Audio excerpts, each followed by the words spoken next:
Welcome back, everybody. Did you enjoy your little vacation from the apocalypse?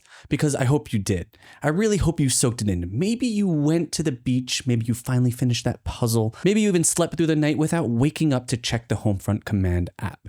Because that era, that beautiful, quiet 2-month era is officially over. That's right, the ceasefire is dead. Iran and Israel are back at it. 2026 Iran war has entered its second act, and none of us bought the tickets for the show, and yet here we are, front row, whether we like it or not. So today, we're going to break down exactly what happened on Sunday, June 7th, 2026, the day Iran decided to send Israel the "you up" text, except instead of a text, it was about 10 ballistic missiles aimed at military bases in the north. Very romantic, very subtle, very Iran. We're going to talk about how many missiles they launched, where they were aimed, why they did it, what Israel did in response, and most importantly, we're going to talk about the absolute geopolitical circus that is Donald Trump trying to be the adult in the room while two countries with thousands of years of mutual grievances are lobbing rockets at each other.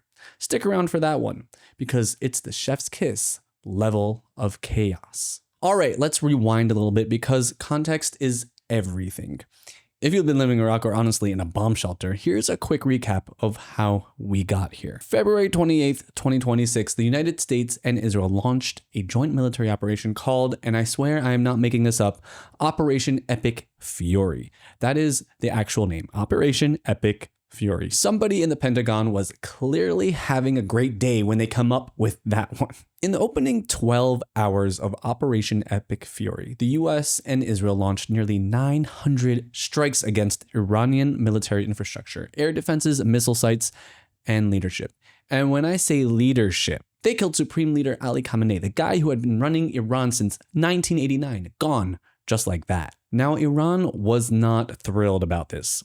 Understandably. So they responded by firing hundreds of missiles and thousands of drones across the entire Middle East at US embassies, military bases, oil infrastructure, Gulf states, you name it. They also effectively blockaded the Strait of Hormuz, which is one of the most important oil shipping lanes in the world, which sent oil prices through the roof and caused fuel shortages across Asia. So that was fun for everyone.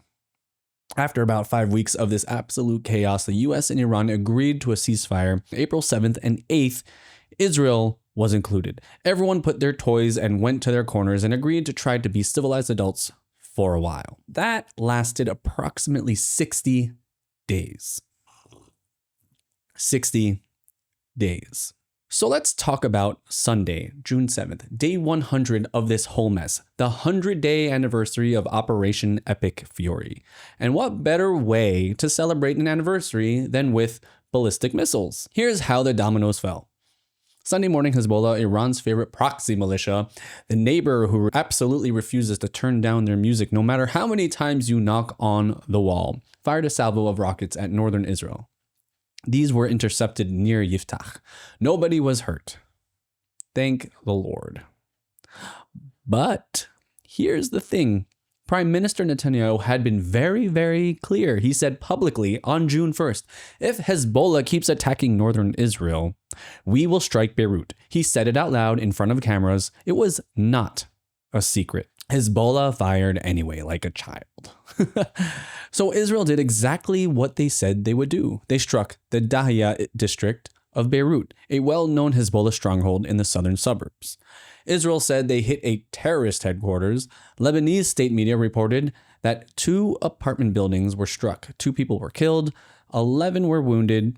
Iran had also been very, very clear. Tehran had warned that any Israeli attack on Beirut could be considered violation of April ceasefire. They said it out loud in front of the cameras.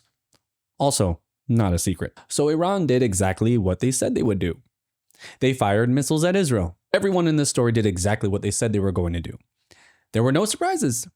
That was the most telegraphed escalation in the history of escalations. And yet, here we are. It's like watching 2 people on a reality show scream, "I'm going to flip this table," at each other for 20 minutes and then acting shocked when the table gets flipped. All right, Let's talk specifics. How many missiles did Iran fire?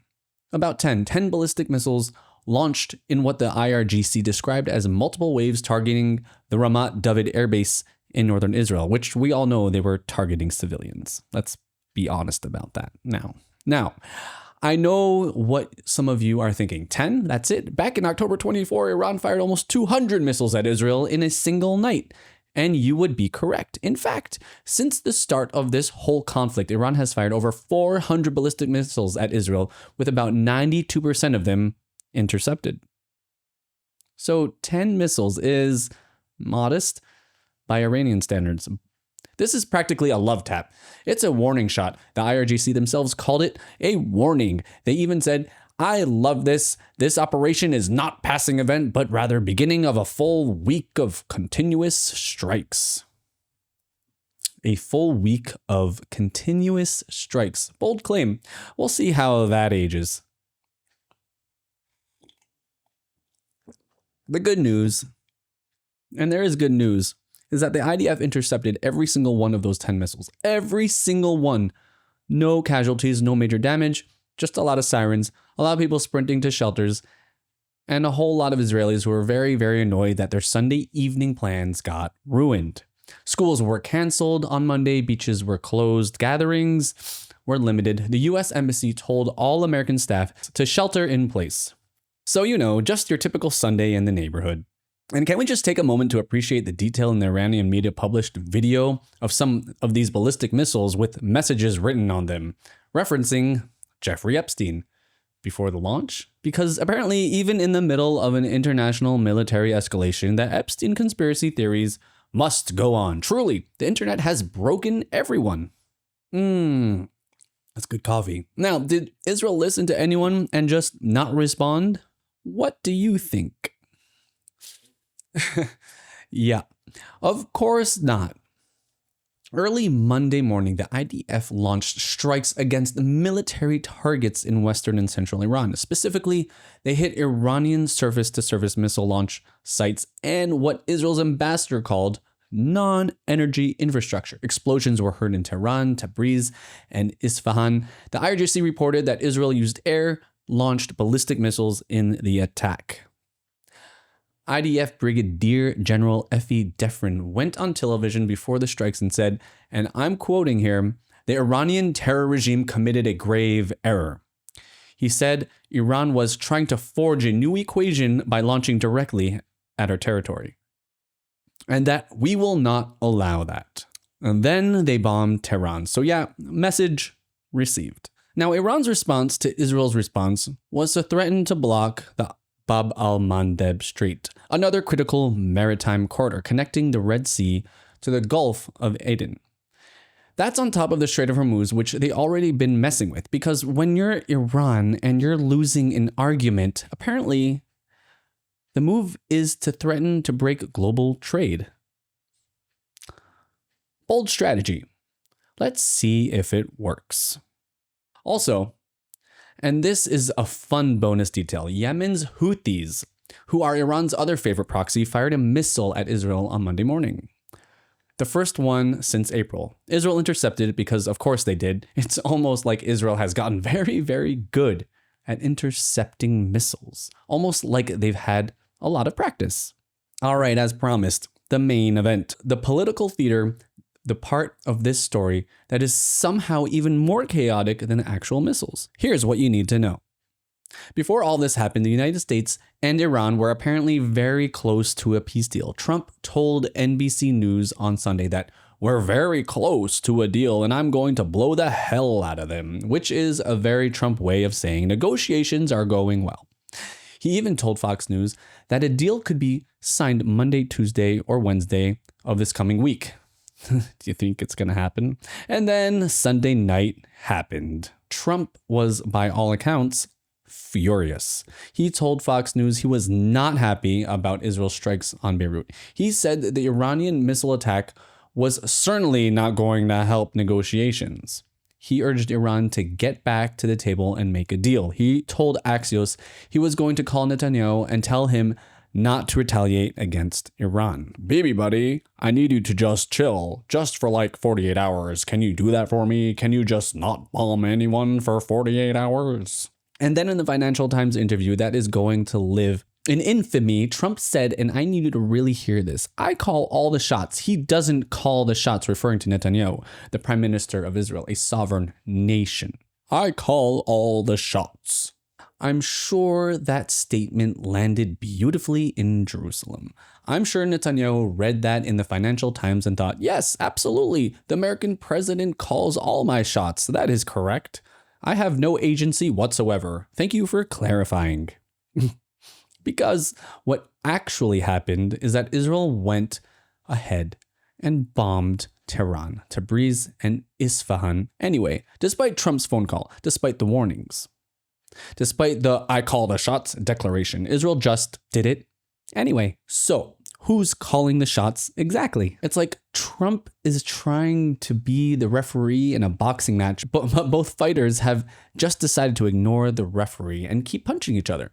And the referee is standing there in his little bow tie going, gentlemen, please, we had a deal. I was this close to a deal. Well, welcome back to the war, everybody. So where does this all leave us? The April ceasefire is officially in the trash. The US-Iran peace deal that was supposedly days away from being signed is now hanging by a thread. Hezbollah is still firing rockets from Lebanon. Israel is still bombing the crap out of Lebanon and Iran. Iran is threatening a full week of continuous strikes and the possible closure of yet another global shipping lane. Oil prices jumping nearly 3% on Sunday night alone. And the US Embassy in Jerusalem told all American staff to shelter in place. In other words, it's a completely normal Monday in the Middle East. We're back at war, folks. The 100-day itch finally got to them.